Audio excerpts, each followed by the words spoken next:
Hello mga guys. Ito pala mga guys. May gagawin tayong simpleng hagdan lang naman guys. Pero doon sa kapatid ko mga guys, nagpagawa siya ng hagdan. Ito una natin, magagamit na natin ng unang gamit yung nabili nating cut-off mga guys. Para matistingan na kagad natin mga guys. So, gawa tayo ng hagdan mga guys. Magpagsilo naman, 68 lang naman mga guys, ang atas. Inch mga guys, 68 inch. Ngayon nakataas na guys. So.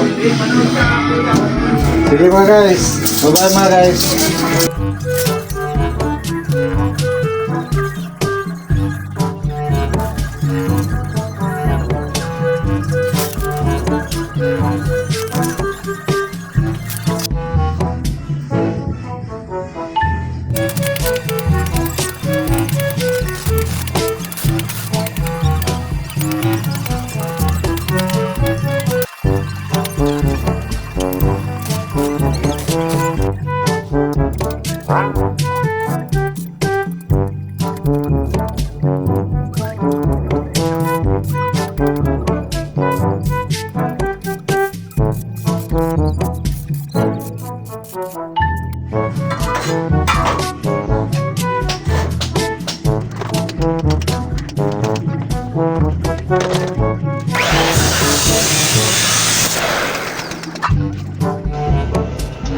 Hello mga guys, gagabit na natin yung hagdanan na ginawa ko kahapon mga guys.